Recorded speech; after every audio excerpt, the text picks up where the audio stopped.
अस्सलाम वालेकुम दोस्तों, आज हम घूमने आए हैं तोपकापी पैलेस।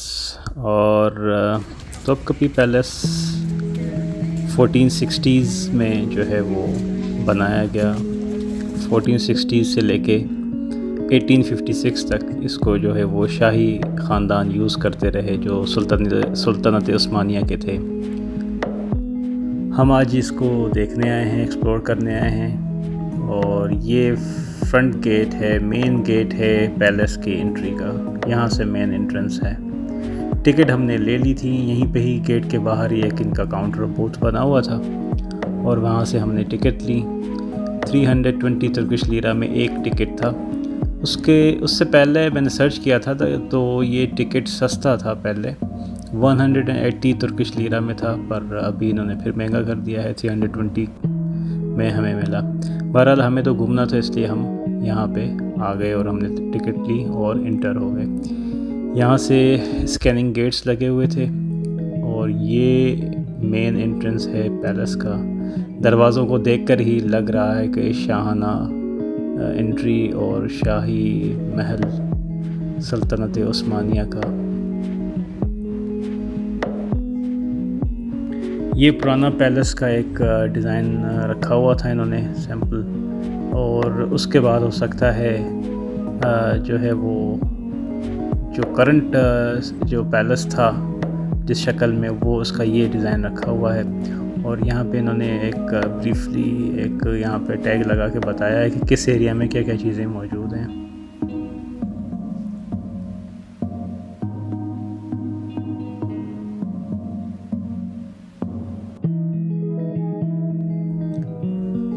हम बढ़ते हैं जी। पैलेस का पहला पार्ट जो है वो एंट्रेंस से पहले ही राइट साइड पे पैलेस का किचन था, शाही किचन, जहाँ पे इनके शाही ताम बनते होंगे। और यहाँ पे इनकी जो सामान था, जो बर्तन वगैरह जो इस्तेमाल शुदा थे, वो यहाँ पे पड़े हुए थे।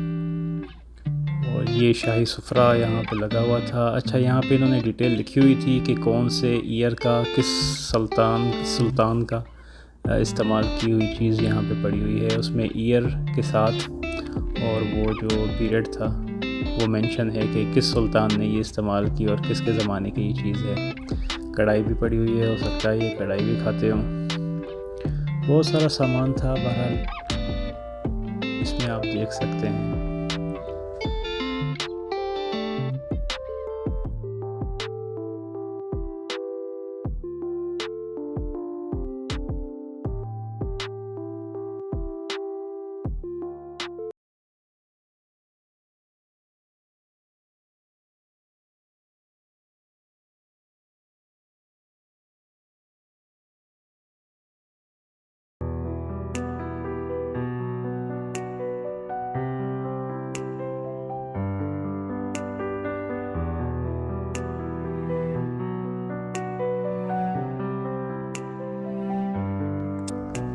इस एरिया में बहुत बड़े बड़े देगचे पड़े हुए हैं। यहाँ किचन का वो हिस्सा है जहाँ पे खाना पकता था इनका।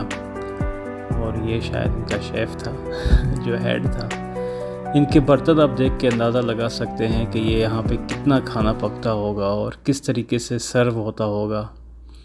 बहुत बड़ी तादाद में खाना पकता होगा, जाहिर सी बात है। सुल्तान थे और आधी से ज़्यादा दुनिया में इन्होंने जो है वो सल्तनत थी, इनकी हुकूमत थी इनकी। यहाँ पे ये एक चाचा स्टेचू है, ये ओरिजिनल नहीं है, एक इन्होंने ऐसे ही बनाया हुआ है। किचन से बाहर निकलते ही हम आगे बढ़े और पैलेस की तरफ। यहाँ पे बहुत सारी मुख्तलिफ़ बिल्डिंग्स थी, शायद इनका जहाँ पे ये रहते होंगे, कुछ रिहाइश इनका रूम होगा। कुछ एरिया, कुछ बिल्डिंग ऐसी थी जहाँ पे इनकी मीटिंग्स होती हैं शूरा की।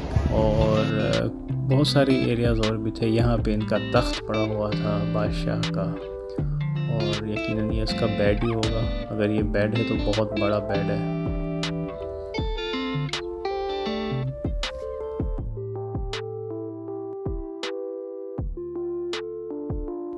उस रूम से निकलते ही बाहर ये सहन, और सहन से बिल्कुल सामने बहुत ही खूबसूरत मंज़र सारे लोग यहाँ पे सेल्फियाँ बना रहे थे, तो मैंने सोचा मैं भी कुछ अपनी वीडियो और सेल्फ़ी बना लूँ।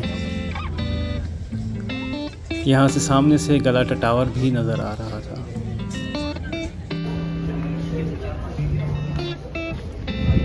ये इनका शाही पैलेस, शाही ख़ानदान का सल्तनत उस्मानिया।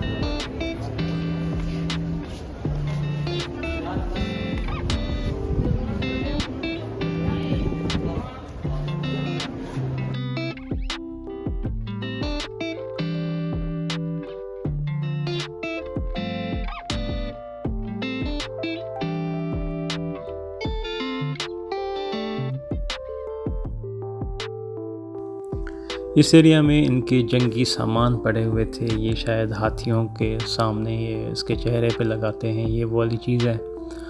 और मुख्तलिफ़ यहाँ पे हथियार और मुख्तलिफ़ तलवारें पड़ी हुई थी।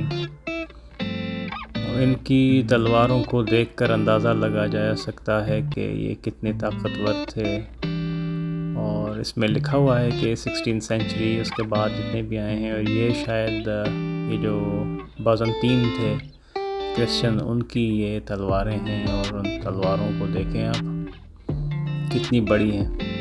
आई डोंट नो ये इस्तेमाल करते होंगे या ऐसे ही इन्होंने बना के लटकाने के लिए रखी हुई है। ये शायद मुसलमानों की तलवारें और उनके हथियार हैं जो जिस डिज़ाइन से ये बने हुए लग रहा है। और उसके बाद दुनिया तरक्की करती गई और इनके भी हथियारों में जो है वो एक जिद्दत पसंद, एक जदीद झलक जो है वो नज़र आ रही थी।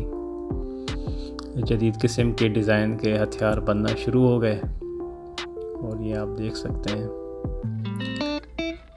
और जाहिर सी बात है, हर सुल्तान और हर जो आने वाले वक्त के साथ वो तब्दीलियाँ आती गईं, और वो यहाँ पे हमें नज़र भी आ रही हैं कि इनके पिछले जो सामान और बाद में जो जैसे वक्त गुज़रता गया कौन कौन सी तब्दीली आती गई और उनके सामान में भी तब्दील होते गए।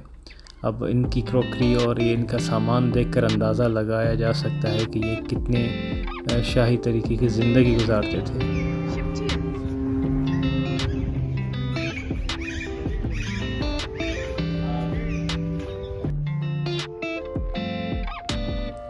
ये एक ऑर्थोडॉक्स चर्च है, हाया आयरन।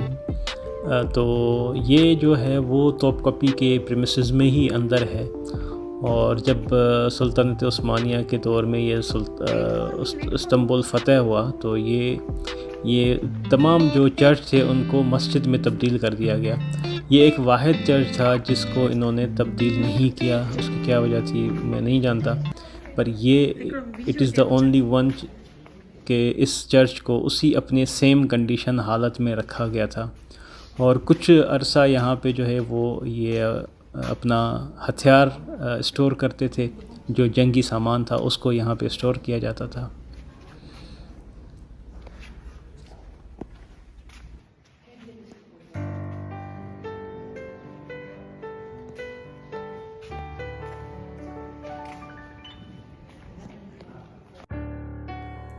आजकल यहाँ पे जो है वो सुना है कि म्यूज़िकल कॉन्सर्ट वगैरह जो होते हैं उसके लिए इस एरिया को इस्तेमाल किया जाता है। यहाँ पे बहुत सारे म्यूज़िकल कॉन्सर्ट होते हैं और हर साल ही होते हैं।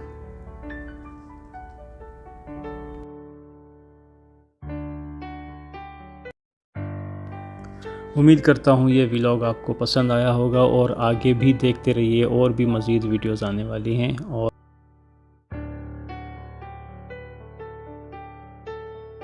मेरे चैनल को सब्सक्राइब करें और वीडियो को ज़्यादा से ज़्यादा लाइक और शेयर करें। Thank you so much.